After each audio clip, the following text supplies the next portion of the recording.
नमस्ते मेरे Bihar board matric परीक्षा की तैयारी करने वाले प्यारे भाई। कैसे हो आप सभी? उम्मीद करते हैं आप लोग ठीक होंगे। तो स्टूडेंट्स, आज हम लोग फिर से करने वाले हैं डे 3 दीर्घ उत्तरीय प्रश्न का। ठीक है, हमने बोला था कि 5 वीडियो दूंगा और उसी 5 वीडियो में से आपको 20 नंबर पक्के करने हैं और वही क्वेश्चन आपको एग्जाम में देखने को मिल जाएंगे। तो आइए क्लास को शुरू करते हैं प्यारे बच्चों। तो सबसे पहले यहाँ पे थंबनेल को देखिए। थंबनेल क्या कहता है? प्यारे बच्चों, यहाँ पे बिहार बोर्ड मैट्रिक परीक्षा 2026 की तैयारी अगर आप कर रहे हैं तो चैनल को सब्सक्राइब कर लीजिए ताकि नया वीडियो का नोटिफिकेशन आपको मिलता रहे। ठीक है, तो यहाँ पे दीर्घ उत्तरीय प्रश्न एग्जाम में यही सवाल आएगा। ये डे 3 है। ठीक है, अगर आपने फर्स्ट 2 डे का वीडियो नहीं देखा है तो उसको जा करके आप प्लेलिस्ट में देख सकते हैं। ठीक है, तो यहाँ पर देखते हैं बच्चों, सबसे पहला नंबर सवाल जो कि हर एक बार पेपर में आता है। ठीक है, यहाँ पे जो है ये ग्राफीय विधि से इसको हल करना है। हर एक बार आता है और इस बार भी आएगा। ठीक है, हमने 2 सेट में 2 क्वेश्चन इस टाइप के करवा चुका हूं, तो वहां पर आप जाएंगे तो आप देख सकते हैं और इसको भी मैं अभी बताता हूं। ठीक है, तो कैसे आप इसको करेंगे बच्चों? सबसे पहला नंबर सवाल है ये। ठीक है, सबसे पहला नंबर सवाल है समीकरण युग्म 3x - y = 2, 9x - 3 और 6 का ग्राफ खींचे और हल करें। ठीक है, तो कैसे करेंगे? सबसे पहले यहाँ पर लिखूंगा सवाल नंबर पहला का हल। ठीक है, यहाँ पर लिखूंगा प्रश्न से। ठीक है, जो दिया रहेगा उसको आपको लिखना होता है। यहाँ पर लिखना है प्रश्न से दिया हुआ रैखिक समीकरण युग्म है। ठीक है, दिया हुआ रैखिक समीकरण युग्म है। दिया हुआ रैखिक समीकरण युग्म है, इस तरह से लिखना है। दिया हुआ रैखिक समीकरण युग्म है। क्या दिया हुआ है? 3x - y बराबर क्या है बच्चों? 2 है। इसको समीकरण 1 मानना है। और यहाँ पे दूसरा समीकरण दे रखा है 9x - 3 = 6। यहाँ पर लिखूंगा और। ठीक है, 9x - 3y बराबर कितना है? 6 है। इसको समीकरण 2 मान लेना है। ठीक है, इतना आपको कर देना है। उसके बाद क्या लिखना है? लैंग्वेज के साथ बता रहा हूँ क्योंकि पेपर में आपको लैंग्वेज भी लिखना पड़ेगा बच्चों। यहाँ पर लिखूंगा समीकरण 1 से। ठीक है, यहाँ पर क्या लिखना है? समीकरण 1 से, और जो समीकरण 1 रहेगा उसको उतार लेना है और इस तरह का यहाँ पे बॉक्स बना देना है। ठीक है, इस तरह का बॉक्स बना देंगे। यहाँ पर इसको x लिखूंगा और इसको y लिखूंगा। यहाँ पे लिखूंगा समीकरण 2 से। ठीक है, समीकरण 2 से बच्चों, समीकरण 2 से, और जो समीकरण 2 रहेगा उसको यहाँ पे उतार देना है। 9x - 3y = 6 और इस तरह का यहाँ पे बॉक्स बना देना है। ठीक है, इस तरह का बॉक्स बना देना है। ये x है और ये क्या है बच्चों? y है। ठीक है, तो ये हो गया। अब यहाँ पे x का ऐसा वैल्यू लेना है जिसे y जो है भिन्न में मानना है। भिन्न में आप तो भी निकाल सकते हैं लेकिन भिन्न में नहीं लेना है, क्योंकि इस तरह से अगर निकालेंगे तो आपको सॉल्व करने में आसानी होगी बच्चों। ग्राफ पे जो मान है उसको लिखने में आसानी होगी। तो यहाँ पे सबसे पहले x का वैल्यू यहाँ पे बच्चों 0 लेते हैं तो y कितना आएगा देखते हैं। यहाँ पे सॉल्व करके रफ में ये काम करना है आपको। 3 × 0 - y बराबर कितना हो जाएगा? 2 हो जाएगा। यानी हमारे पास -y बराबर 2 आ गया। माइनस से दोनों साइड गुना करेंगे तो ये प्लस हो जाएगा और ये माइनस हो जाएगा। यानी x 0 लिया तो y -2 आ गया। अगर यहाँ पे x 1 लेता हूँ बच्चों तो y कितना आएगा? चलो x 1 ले लेता हूँ। x 1 लूंगा तो 3 × 1 - y बराबर हमारे पास 2 आएगा। यानी बच्चों -y बराबर 2 - 3 होगा। 2 में से 3 चला जाएगा तो -1, माइनस से माइनस कट होगा। यानी यहाँ पे x 1 तो y भी 1 आ गया बच्चों। तो ये हो गया काम। ठीक है, पहला समीकरण का काम हो गया बच्चों। अब दूसरा समीकरण के लिए यही काम करूंगा। तो सबसे पहले यहाँ पर देखते हैं, x को 0 लेते हैं तो y कितना आएगा बच्चों? x 0 लेते हैं इसमें, तो यहाँ पर देखते हैं रख करके 9 × 0 - 3y बराबर कितना होगा? हमारे पास 6 होगा। और यहाँ पे y बराबर 6/-3, 3 दूना 6 होगा। यानी बच्चों हमारे पास y का वैल्यू -2 आ जाएगा। ठीक है, तो यहाँ पे x 0 लिया तो y कितना आ गया? -2 आया। और फिर से मैं यहाँ पे क्या करूँगा? x 1 लेता हूँ। चलो x 1 लेता हूँ तो कितना आता है y देखते हैं। 9 × 1 - 3y बराबर हमारे पास कितना आएगा? 6 आएगा। यानी -3y बराबर 6 - 9 हो जाएगा। और 6 में से 9 जाएगा तो -3, और यहाँ पे -3 उधर जाएगा भाग में हो जाएगा 1 आएगा। यानी 1 से 1 तो y भी 1 आ रहा है।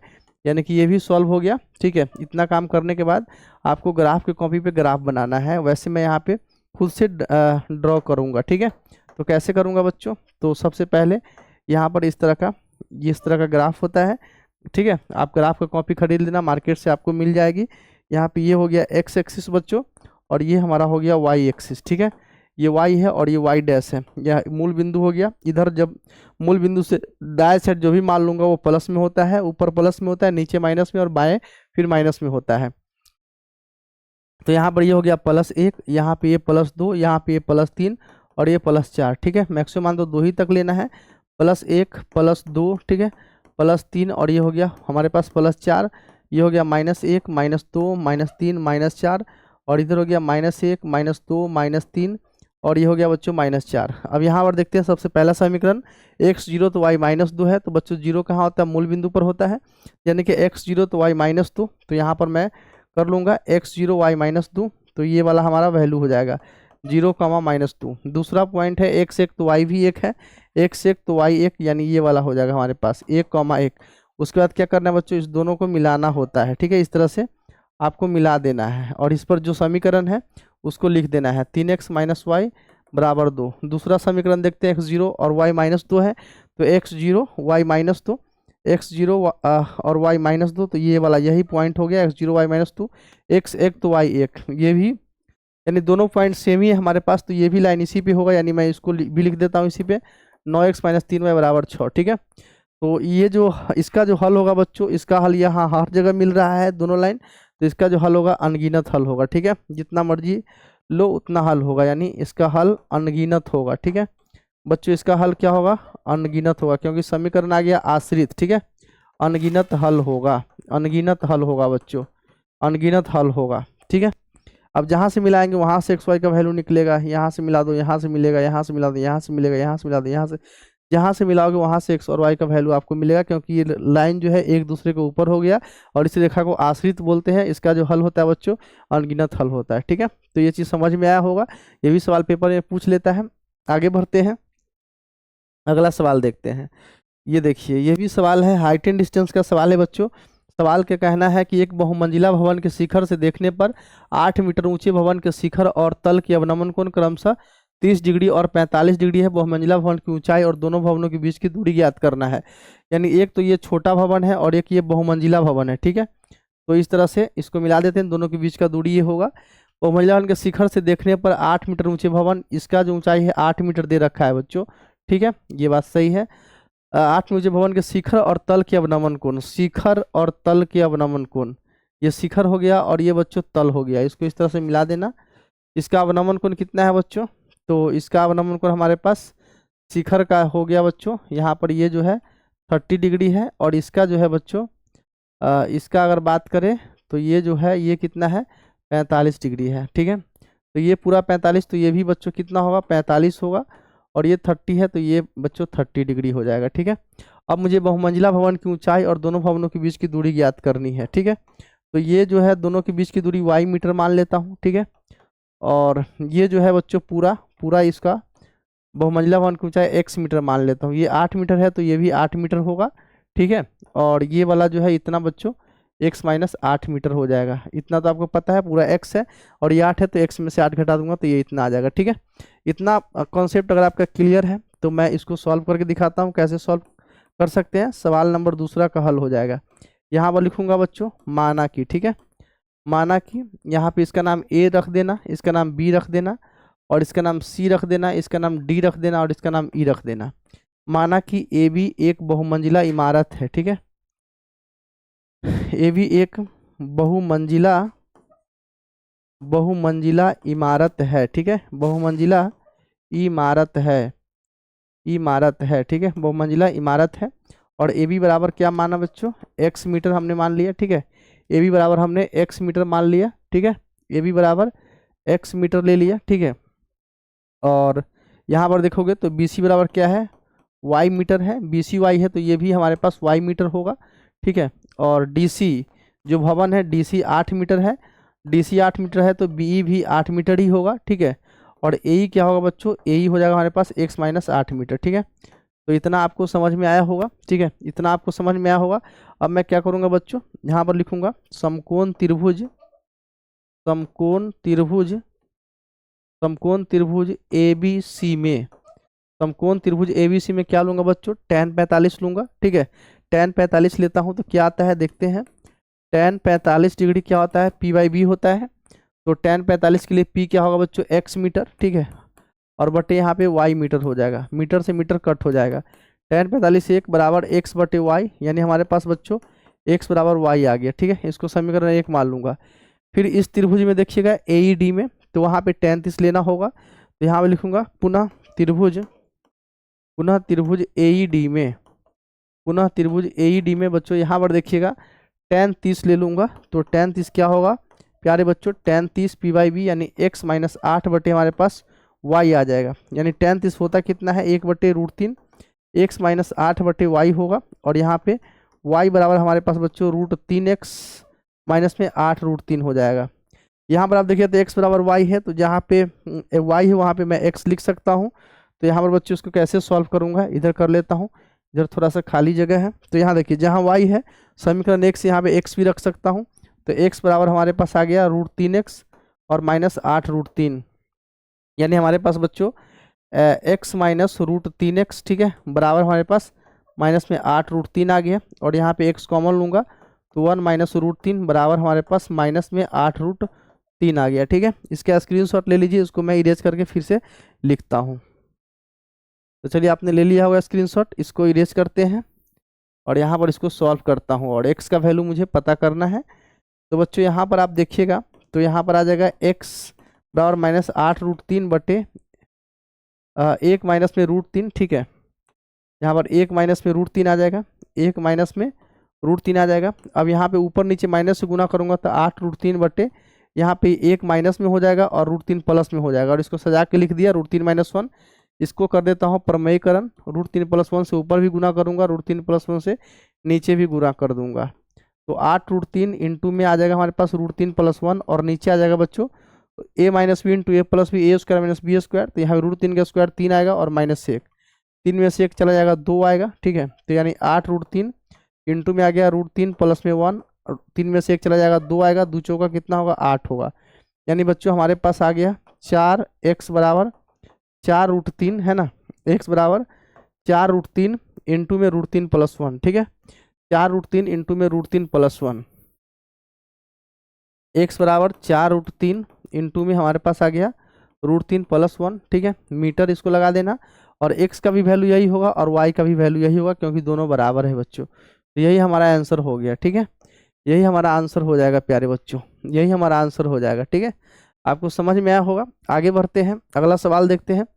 काफ़ी इंपॉर्टेंट सवाल सब है प्यारे बच्चों, मैं वही सवाल बता रहा हूँ जो पेपर में आपको मिलेंगे। ठीक है, तीसरा सवाल है बच्चों, सिद्ध करें कि किसी वृत्त के परिघत खींची गई समांतर चतुर्भुज समचतुर्भुज होता है। बहुत आसान सवाल है, ये वृत्त है बच्चों। ठीक है, इसके परिघत मैं एक समांतर चतुर्भुज यहाँ पे खींचूंगा। ठीक है, ये हो गया हमारे पास बच्चों समांतर चतुर्भुज। ठीक है, ये समांतर चतुर्भुज हो गया। ठीक है, ये हमारे पास समांतर चतुर्भुज हो गया प्यारे बच्चों, ये हमारे पास समांतर चतुर्भुज हो गया। ठीक है, अब यहाँ पर मैं क्या करूँगा बच्चों, क्या करूँगा यहाँ पे, इसका नाम A है, इसका नाम B है, इसका नाम C है और इसका नाम D है। ठीक है, चलो इतना कर लेना है। अब यहाँ पे ये भी अगर लिखना हो तो लिख सकते हैं EFG, है ना, EFG EFGH EFGH। ठीक है, यहाँ पे लिखूंगा माना कि ठीक है, एक वृत्त के अंदर वृत्त के, ठीक है, वृत्त के परिघत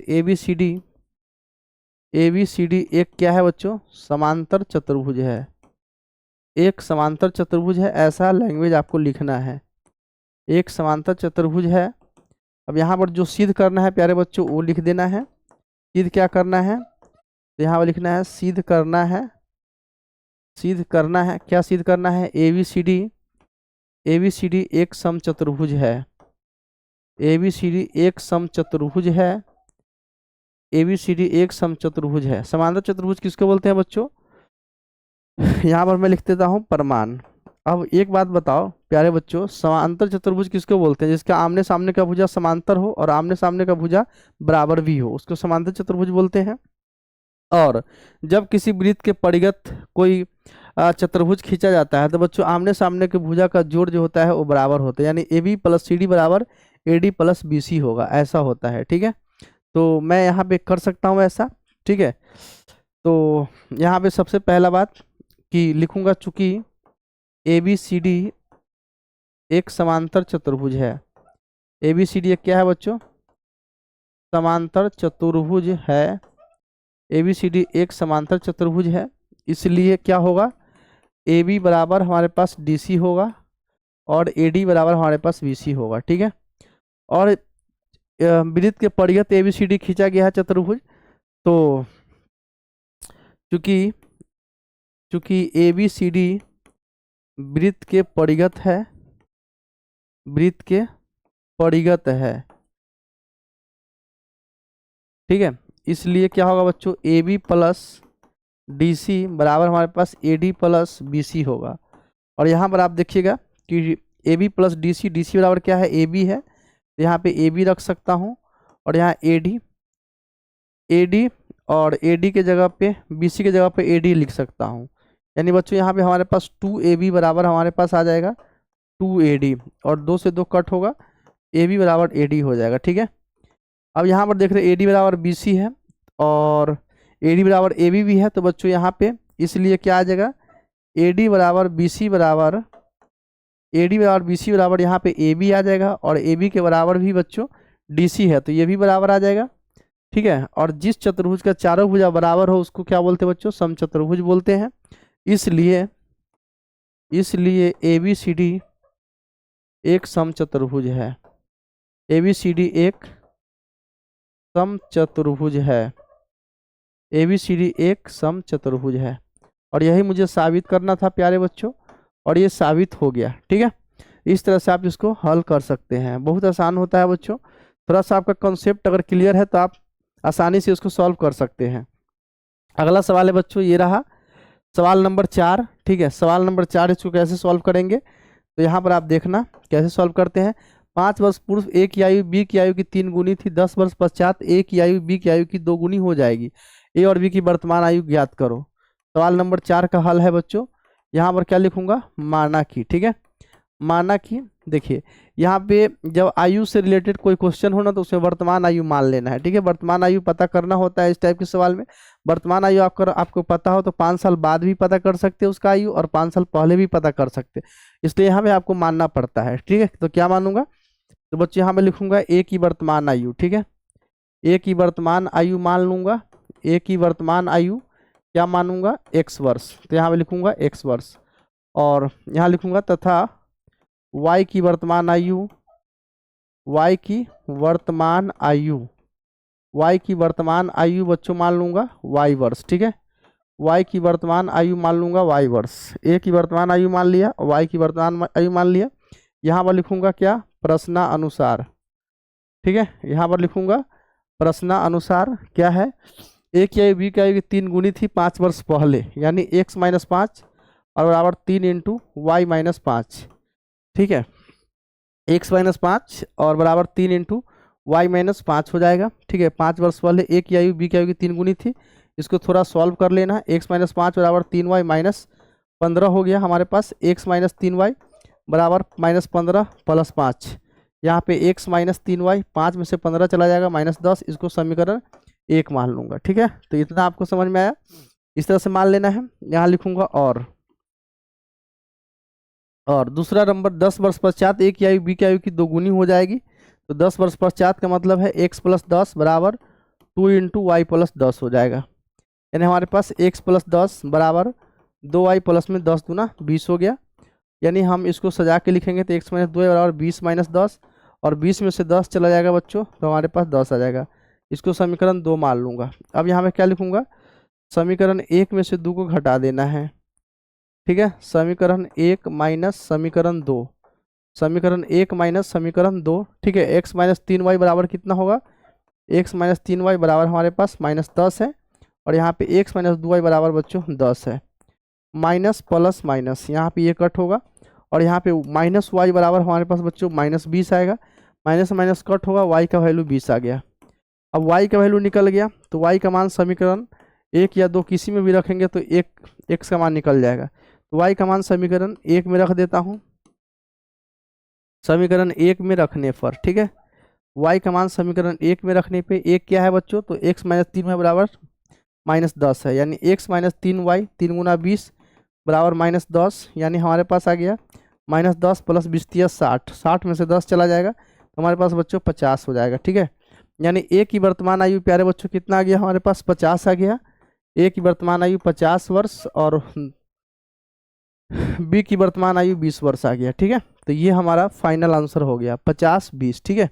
ए की वर्तमान आयु 50 और बी की वर्तमान आयु हमारे पास प्यारे बच्चों 20 वर्ष आ गया। ठीक है, आगे बढ़ते हैं, अगला सवाल देखते हैं प्यारे बच्चों। तो ये रहा अगला सवाल, सिद्ध करना है। तो यहाँ पर आप देख सकते हैं कैसे इसको सिद्ध करेंगे। सिद्ध करना है इतना बराबर इतना, तो यहाँ पे सवाल नंबर 5 का हल है। इसी तरह से आप पेपर में बनाना, LHS बराबर कॉसेक ए। ठीक है, कॉसेक ए माइनस में साइन ए और इनटू में सेक ए माइनस में cos A. Sec A minus में कॉस ए है। कॉसेक ए को क्या लिख सकते हैं बच्चों, 1/साइन ए लिख सकते हैं और माइनस में यहाँ पे साइन ए है। और सेक ए को क्या लिख सकते हैं, 1/कॉस ए और माइनस में यहाँ पे प्यारे बच्चों कॉस ए है। तो यहाँ पे इसको सॉल्व करेंगे, 1 माइनस साइन स्क्वायर ए बटे हमारे पास साइन ए आ गया और यहाँ पे 1 माइनस कॉस स्क्वायर ए। ठीक है, बटे में हमारे पास बच्चों कॉस ए आ गया। ठीक है, 1 माइनस कॉस स्क्वायर ए बटे कॉस ए आ गया। अब यहाँ पे 1 माइनस साइन स्क्वायर ए को क्या लिख सकते हैं बोलना, 1 माइनस साइन स्क्वायर ए को क्या लिख सकता हूँ बच्चों, तो ऊपर लिख सकता हूँ मैं कॉस स्क्वायर ए और बटे यहाँ पे साइन ए और यहाँ पे आ जाएगा हमारे पास साइन स्क्वायर ए और बटे में हमारे पास कॉस ए। ठीक है, कॉस स्क्वायर ए से कॉस ए कट जाएगा, साइन स्क्वायर से साइन ए कट हो जाएगा, कॉस ए इंटू साइन ए हमारे पास आ गया। यहाँ पे कॉस ए इंटू साइन ए आ गया। ठीक है, कॉस ए इंटू साइन ए हमारे पास आ गया। अब यहाँ पे कॉस ए इंटू साइन ए है, कोई बात नहीं, कॉस ए इंटू साइन ए है और बटे कुछ नहीं है। मैं नीचे लिख सकता हूँ साइन स्क्वायर ए प्लस कॉस स्क्वायर ए, साइन स्क्वायर ए प्लस कॉस स्क्वायर ए लिख सकता हूँ ना, साइन स्क्वायर ए प्लस कॉस स्क्वायर ए लिख सकता हूँ। यहाँ पे 1/साइन स्क्वायर ए प्लस कॉस स्क्वायर ए। ठीक है, और बटे यहाँ पे मैं लिख सकता हूँ उस चीज़ को ऊपर वाला को नीचे, कॉस ए इंटू साइन ए, क्योंकि इसको सॉल्व करने के बाद फिर से ये ऊपर ही चला जाएगा। और यहाँ पे जब साइन स्क्वायर ए बटे दोनों के बटे में करिएगा कॉस ए गुने साइन ए। ठीक है, और प्लस कॉस स्क्वायर ए के बटे में भी करूँगा कॉस ए गुने साइन ए। तो यहाँ पे क्या होगा बच्चों, कॉस स्क्वायर ए से कॉस ए कट होगा, साइन स्क्वायर ए साइन ए, साइन बटे कॉस ए क्या होता है, टेन ए होता है, कॉस बटे साइन ए क्या होता है बच्चों, कॉट ए होता है। और ये हमारा RHS है। ठीक है, ये हमारा RHS है प्यारे बच्चों, और इसलिए मैं लिखूंगा लास्ट में LHS बराबर RHS। ठीक है, LHS बराबर RHS और ये प्रूव्ड हो गया। ठीक है, ये तीसरा वीडियो हम करवा रहे हैं, तीसरा क्लास करवा रहे हैं। ठीक है, अगर आप 5 क्लास कर लेते हैं दीर्घ वाला तो आपका 20 नंबर पक्का है पेपर में। ठीक है, तो आप कर लेना। अगला सवाल है बच्चों, ये रहा, एक त्रिभुज ABC की रचना करें जिसमें AB 5 सेंटीमीटर, BC 6 सेंटीमीटर और ABC 60 डिग्री। या तो एंगल वाला आएगा या सारे भुजा वाला आएगा, या तो तीनों भुजा दिया रहेगा या एक एंगल दिया रहेगा। रचना ये वाला आएगा ही आएगा। यानी इसमें क्या करना है बच्चों, BC 6 और AB 5 सेंटीमीटर लेना है। तो सबसे पहले इस तरह से एक लाइन खींचना होता है इसमें, और BC 6 सेंटीमीटर का मतलब है कि यहाँ पे मैं मान लो इतना हमने मेजरमेंट कर लिया, ये 6 सेंटीमीटर है। उसके बाद AB 5 सेंटीमीटर और ABC 60 डिग्री। तो 60 डिग्री का कोण कैसे बनाते हैं, तो यहाँ पे इस तरह से घुमा देना और यहाँ पे ऐसे करके कट कर देते हैं। ये हमारा 60 डिग्री का कोण हुआ और इसको मेजरमेंट कर लिया हमने, ये A है, ये B है और ये है बच्चों C, ये 5 सेंटीमीटर है। ठीक है, और इसको डायरेक्ट स्केल के साथ इसको मिला देना है। इसके बाद क्या करना है, नीचे वाला सारा कहानी हर समरूप त्रिभुज वाला में वही सेम ही प्रोसेस होगा। नीचे 3/4 गुनी करना है, अब कुछ कर नहीं करना। बी पे क्या करना है, एक न्यून कोण बनाना है इस तरह से। ठीक है, और उसके बाद यहाँ पे 3/4 है तो इसको 4 भाग, जो ज़्यादा वैल्यू रहेगा उतना भाग काट लेना है, 1 2 3 और ये 4 बराबर बराबर अथी जो प्रकाल होता है उसके सहायता से ये किया जाता है। ठीक है, तो हमने बराबर बराबर भाग का 4 भाग काट लिया। 3/4 करना है, नीचे जो रहेगा बच्चों 3/4 का मतलब नीचे जो रहेगा उसको डायरेक्ट इससे मिलाना है, B1 B2 B3 और B4, इससे डायरेक्ट इसको मिलाना है नीचे वाले को।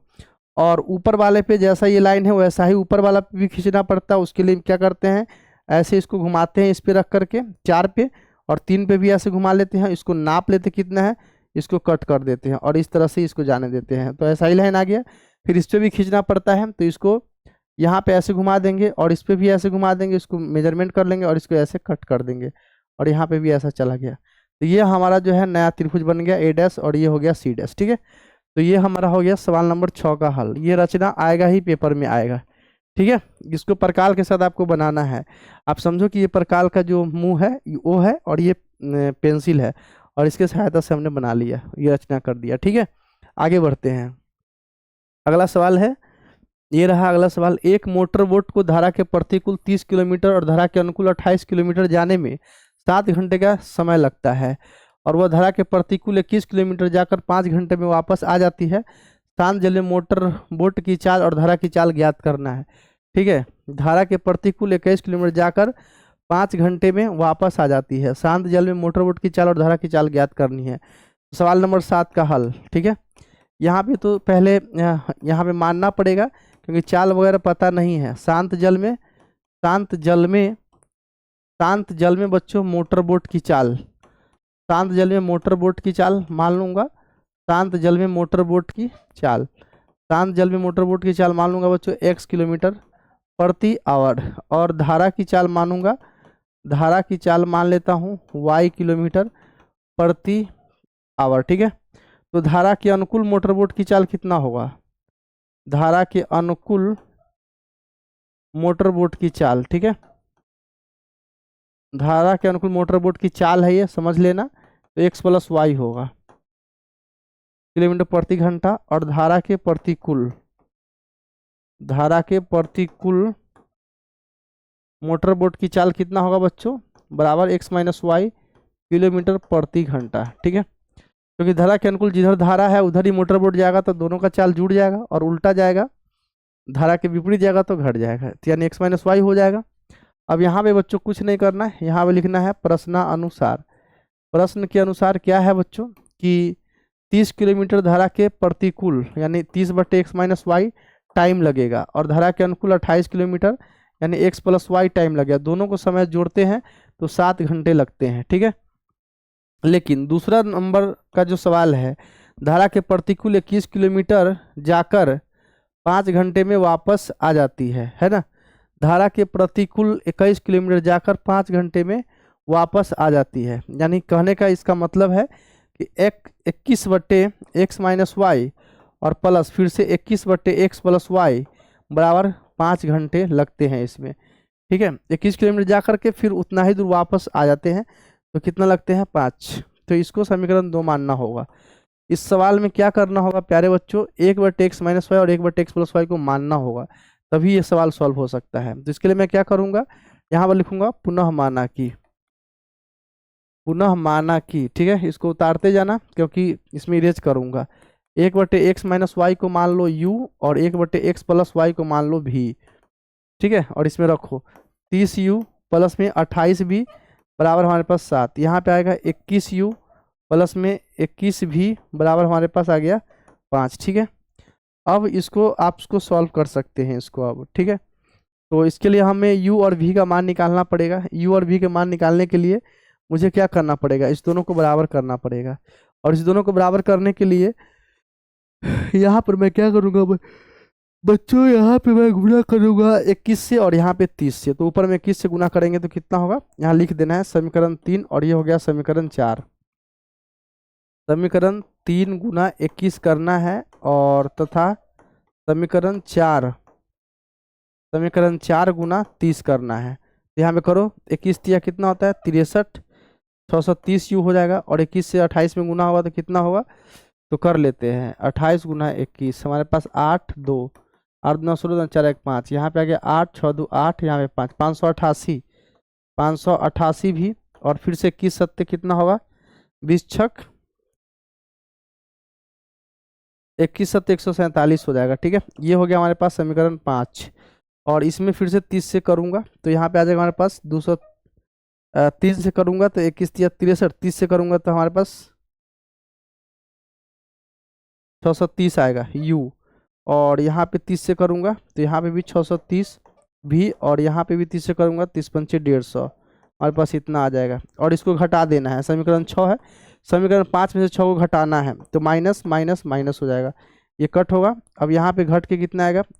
588 और यहाँ पे 630। तो प्यारे बच्चों इधर का मैं इरेज कर देता हूँ ये चीज़। ठीक है, आपने इसको उतार लिया होगा, अब मैं इधर लिखता हूँ। ठीक है, क्योंकि थोड़ा सा सवाल लंबा है। अब यहाँ पे क्या होगा बच्चों? यहाँ पे घटाइएगा तो 8, 10 में से 8 चलेगा 2, और 12 में से 8 चला जाएगा 4, है ना, 42।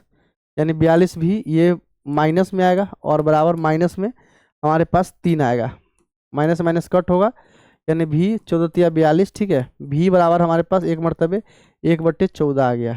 ठीक है, अब भी का मान निकल गया तो u का मान निकालना है, और u का मान निकालने के लिए मैं उसमें रखूँगा तो चलो 30u प्लस 28 भी, 28 गुना 1/14 बराबर में 7 है। ठीक है, 14 गुना 28 होता है। यहाँ पे सॉल्व करूँगा, 30u बराबर 7 माइनस 2, 7 में से 2 चला जाएगा 5, 5/30 का मतलब है 5 छक 30 यानी 1/6। यानी बच्चों u का वैल्यू हमारे पास 1/6 आ गया। u का वैल्यू हमारे पास कितना आ गया 1/6, और v का वैल्यू कितना आ गया प्यारे बच्चों 1/14। तो अब मैं इसको कैसे करूँगा, क्योंकि हमने u माना था 1/x माइनस वाई को और v माना था 1/x प्लस वाई को। तो बच्चों यहाँ पे मैं इसको सॉल्व करता हूँ। देखो 1/x माइनस वाई बराबर u है, तो u आ गया 1/6, यानी हमारे पास बच्चों x माइनस वाई हमारे पास 6 आ गया। इसको समीकरण 7 मान लेना है। और 1/x प्लस वाई को v माना था, तो v कितना है बच्चों, v हमारे पास 1/14 है। तो यहाँ पे आ गया बच्चों x प्लस वाई बराबर 14, इसको मान लिया समीकरण 8। ठीक है, अब समीकरण 7 में से समीकरण 8 को क्या करूँगा, घटा दूंगा। ठीक है, या जोड़ दूंगा। यहाँ पे लिख देता हूँ समीकरण 7 प्लस समीकरण 8। ठीक है, समीकरण 7 प्लस समीकरण 8। अब यहाँ पे x माइनस वाई बराबर कितना है 6 है, x प्लस वाई बराबर कितना है 14 है। तो अब यहाँ पे y से y कट हो गया, 2x बराबर 14 6 कितना होता है 20 होता है, 2 दाएं के 20 हो गया। यानी x का वैल्यू कितना गया बच्चों 10 आ गया। ठीक है, x का वैल्यू 10 आ गया। शांत जल में मोटर बोट की चाल 10 किलोमीटर प्रति घंटा हो जाएगा। अब यहाँ x का मान समीकरण 7 या 8 में रख दो तो y का मान निकल जाएगा। चलो इसमें रख देते हैं, तो 10 प्लस वाई बराबर हमारे पास 14, और y बराबर आ जाएगा बच्चों 14 माइनस 10, 14 में से 10 चला जाएगा 4 आ जाएगा। यानी धारा की चाल की बात करें तो 4 किलोमीटर प्रति घंटा है, और मोटर बोट की चाल की बात करें शांत में तो 10 किलोमीटर प्रति घंटा है। ठीक है, तो यहाँ पे मोटर बोट की शांत मोटर बोट की चाल कितना होगा 10 किलोमीटर प्रति घंटा, और धारा की चाल हमारे पास बच्चों 4 किलोमीटर प्रति घंटा आ गया। ठीक है, 4 किलोमीटर प्रति घंटा आ गया। ये बात आपको समझ में आई होगी। इस तरह से बच्चों सवाल को सॉल्व करते हैं। ठीक है, आगे बढ़ते हैं। अब 8 क्वेश्चन आपको पेपर में पूछेंगे, पर बनाना 4 ही है, जो आसान लगे उसको सॉल्व कर लेना है। ठीक है, अब यहाँ पर देखो ये भी सवाल थोड़ा सा है मुश्किल। एक त्रिभुज एबीसी के अंतर्वृत्त वृत्त की त्रिज्या 4 सेंटीमीटर, उन दो रेखाखंड बीडी तथा डीसी की लंबाइयाँ जिससे भुजा स्पर्श बिंदु डी द्वारा विभाजित होती है 6 सेंटीमीटर 8 सेंटीमीटर, भुजाओं ए बी तथा एसी की लंबाई ज्ञात करना है। तो इस तरह का बच्चों एक त्रिभुज है, और इसके अंदर में जो है एक वृत्त है इस तरह के, ये ए हो गया, ये बी हो गया, और ये सी हो गया, ये है डी, और यहाँ पर ये जो है त्रिज्या है जिसमें वृत्त का त्रिज्या 4 सेंटीमीटर दे रखा है। और यहाँ पर बच्चों डीसी कह रहा है कि बीडी तथा डीसी की लंबाई है, बीडी 6 सेंटीमीटर और ये 8 सेंटीमीटर, ये 8 है तो ये भी 8 ही होगा बच्चों, और ये 6 है तो ये भी 6 ही होगा। इसको x मान लेता हूँ तो ये भी बच्चों x ही सेंटीमीटर ही होगा। तो ए बी तथा एसी की लंबाई ज्ञात करनी है। कैसे कर सकते हैं प्यारे बच्चों, यहाँ पे लिख देंगे सवाल नंबर 8। ठीक है, यहाँ पर लिखिएगा माना कि ठीक है वृत्त के परिगत एबीसी एक त्रिभुज है। ठीक है, एबीसी एक त्रिभुज है, इस तरह से लिखना है। इसलिए अब यहाँ पे दे रखा है बच्चों, अच्छा ये तो दिया ही हुआ है, ये तो दिया हुआ है। ठीक है, यहाँ पर ये दिया हुआ है बच्चों। सवाल नंबर 8 का हल में लिखिएगा प्रश्न से। ठीक है, प्रश्न से। ठीक है, वृत्त का त्रिज्या क्या दे रखा है, वृत्त का त्रिज्या आर बराबर दे रखा है बच्चों 4 सेंटीमीटर। ठीक है, और यहाँ पे मान लिया हमने ये डी तो है ही, इसको ई मान लो और इसको एफ मान लो, यहाँ पे ई और ये है बच्चों एफ। ठीक है, अब यहाँ पे ए बराबर एफ बराबर हमने 1 सेंटीमीटर मान लिया। ठीक है, इसलिए ए बी बराबर क्या आएगा बच्चों, ए बी बराबर ये x और ये 6, यहाँ पे x प्लस 6 सेंटीमीटर आएगा, और ए सी बराबर क्या आएगा बच्चों x प्लस 8 सेंटीमीटर। ठीक है, और बी सी बराबर क्या आएगा, बी सी 14 सेंटीमीटर आएगा। ठीक है, तो बच्चों जब इस तरह का त्रिभुज हो ना तो इसका क्षेत्रफल क्या होता है पता है, क्षेत्रफल होता है वृत्त का त्रिज्या गुना अर्ध परिमाप। ठीक है, और एक हीरोन के फार्मूला से भी त्रिभुज का क्षेत्रफल निकाल सकते हैं। तो सबसे पहले यहाँ पर क्या करते हैं, त्रिभुज का क्षेत्रफल निकालते हैं, और त्रिभुज का क्षेत्रफल निकालने के लिए अर्ध परिमाप निकालना जरूरी है। ठीक है, तो यहाँ पे लिखूंगा त्रिभुज का अर्ध परिमाप। अर्ध परिमाप कैसे निकालेंगे, इसको बोलते हैं एस, एस बराबर A plus B plus C by 2 होता है, यानी सारे भुजा को जोड़ेंगे x plus 6 plus x plus 8 plus में 14/2 होगा। ठीक है, यानी 2x प्लस में 28 आएगा और बटे 2 कॉमन ले लीजिएगा तो x प्लस में 14/2, यानी हमारे पास बच्चों x प्लस 14 आ गया। ये हमारे पास अर्ध परिमाप आया। ठीक है, त्रिभुज का क्षेत्रफल कैसे निकाल सकते हैं? तो त्रिभुज का क्षेत्रफल हम निकाल सकते हैं कैसे? r गुना एस। r गुना एस का मतलब r कितना है बच्चों? 4 है और s कितना है? x प्लस 14 है। ठीक है, ये हमारे पास सेंटीमीटर स्क्वायर, ये त्रिभुज का क्षेत्रफल आ गया। और एक त्रिभुज का क्षेत्रफल ऐसे भी निकाल सकते हैं हीरोन का फार्मूला लगा के। ठीक है, तो उसका फार्मूला यूज करते हैं। पहले इसका स्क्रीनशॉट लीजिए, उसको इरेज करके मैं लिखूंगा या फिर आगे लिख देता हूँ, यहाँ पे पेज ले सकता हूँ। ठीक है, अब यहाँ पर क्या लिखूंगा? पुनः त्रिभुज ABC का क्षेत्रफल, पुनः त्रिभुज ABC का क्षेत्रफल बराबर क्या होगा बच्चों? पुनः त्रिभुज ABC का क्षेत्रफल 1/2 इंटू एस। अच्छा, हीरोन्स का फार्मूला क्या होता है? एस इंटू, हीरोन्स का फार्मूला होता है root under S into S minus A into S minus B और इंटू एस माइनस सी। ये हमारा फार्मूला होता है बच्चों। ठीक है, S into S minus A into S minus B into S minus C, ये हीरोन्स का फार्मूला होता है। यानी मैं यहाँ पे लिख सकता हूँ एस कितना है?